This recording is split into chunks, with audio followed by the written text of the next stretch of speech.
D'abord, je veux rappeler que la responsabilité de l'armée de l'air et de l'espace est de protéger les Français contre toute menace provenant de la troisième dimension grâce à la posture permanente de sûreté aérienne.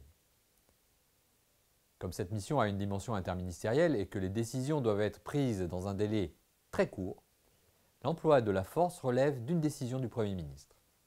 Le général commandant la défense aérienne, comme des AOA, exerce le commandement opérationnel des moyens qui y sont dédiés. Cette mission de police du ciel, qui est permanente et prioritaire, consiste donc à détecter, identifier et classifier tout objet présent dans l'espace aérien et intervenir si nécessaire pour faire face à toute menace ou situation anormale. En 2020, par exemple, nos aviateurs ont fait 240 décollages sur alerte. Dans l'espace extra-atmosphérique, la réglementation est à la fois internationale et nationale et le droit de l'espace trouve ses fondements dans les traités élaborés au sein de l'Organisation des Nations Unies. En France, le droit de l'espace a été mis en œuvre grâce à la loi sur les opérations spatiales de 2008.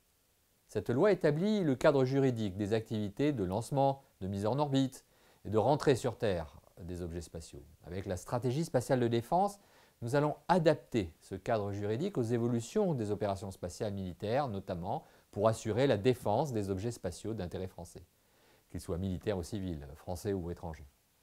Désormais, c'est jusqu'à une altitude de 36 000 km que nous est confiée la responsabilité de détecter, identifier et agir.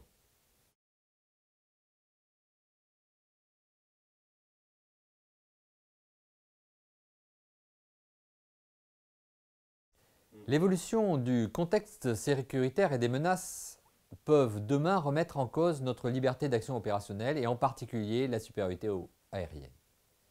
Et cette supériorité est absolument nécessaire pour conserver notre liberté d'action. Dans ce contexte, les travaux de préparation de l'avenir doivent prendre en compte l'évolution de cette conflictualité, mais aussi le rôle croissant de l'espace dans les opérations futures, ou encore l'évolution des technologies numériques et de la connectivité. C'est dans ce cadre que l'armée de l'air et de l'espace réfléchit au multidomaine, pour reprendre l'expression utilisée outre-Atlantique. Nous envisageons à ce stade 7 champs de confrontation possibles, les champs de confrontation traditionnels, terre, air, mer, et ceux relativement nouveaux comme l'espace, et les champs non physiques, cyberespace, champ informationnel et spectre électromagnétique. L'objectif est donc de repenser nos modes d'action pour être plus réactifs, plus rapides dans nos décisions, et envisager les opérations de façon intégrée entre tous ces milieux. Nous devons pouvoir conserver l'ascendant opérationnel en exploitant à tout moment les failles de l'adversaire. Les solutions passent bien sûr par une forte contribution technologique, intelligence artificielle, big data, mais aussi par des processus de commandement renouvelés. En effet, l'innovation n'est pas uniquement technologique, elle est également conceptuelle. C'est l'une des caractéristiques de l'approche initiée par l'armée de l'air et de l'espace sur le multidomaine.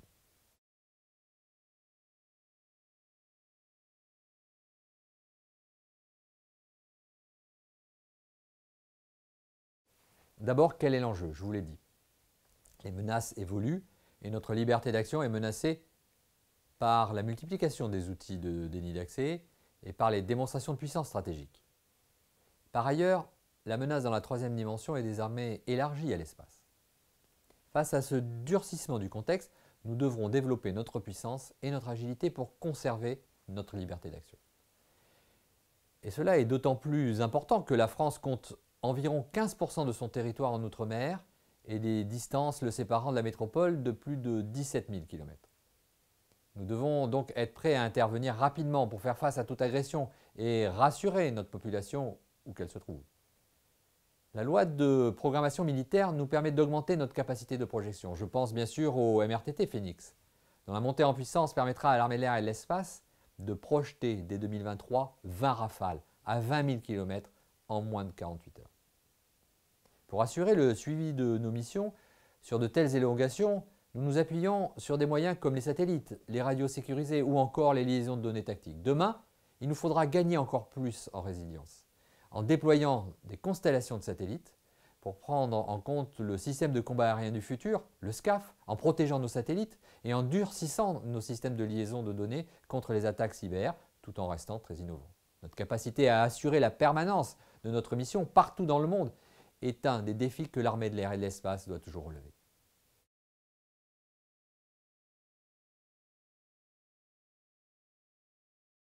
Alors je veux d'abord dire que demain, comme aujourd'hui, j'aurai toujours besoin de disposer au sein de l'armée de l'air et de l'espace de femmes et d'hommes formés, entraînés et innovants. En effet, notre efficacité opérationnelle repose sur les aviatrices et les aviateurs et demain, face aux évolutions technologiques qui se présentent et à l'émergence de nouvelles capacités comme les drones, les capacités spatiales ou les moyens de renseignement, nous aurons besoin de créer de nouveaux métiers. C'est déjà le cas avec les pilotes de drones, bien sûr, ou les opérateurs de satellites.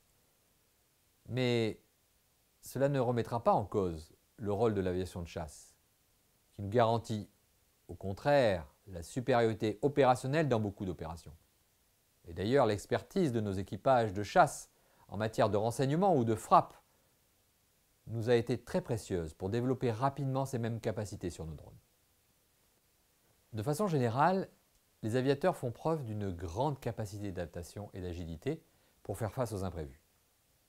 Alors, pendant la crise Covid, ils ont démontré leur réactivité, leur efficacité, leur esprit d'innovation en mettant en œuvre dans un temps record des configurations de transport sur un MRTT, sur A400 et en hélicoptère pour les malades gravement atteints.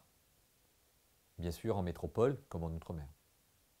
À la fois experts et innovateurs, les aviateurs manient des objets technologiques de grande valeur qui vont vite et qui peuvent avoir une grande puissance de feu. Confrontés au quotidien, aux risques opérationnels, ils font preuve d'une culture de la maîtrise du risque qui est particulièrement précieuse à notre résilience collective. Mais au-delà des compétences des individus, c'est surtout du collectif dont il s'agit, puisqu'en vol comme au sol, on ne gagne jamais seul. Par conséquent, nous aurons toujours besoin d'aviateurs dans notre armée de l'air et de l'espace, dans toutes nos spécialités, et qui devront être capables de comprendre, décider et agir plus vite que l'adversaire.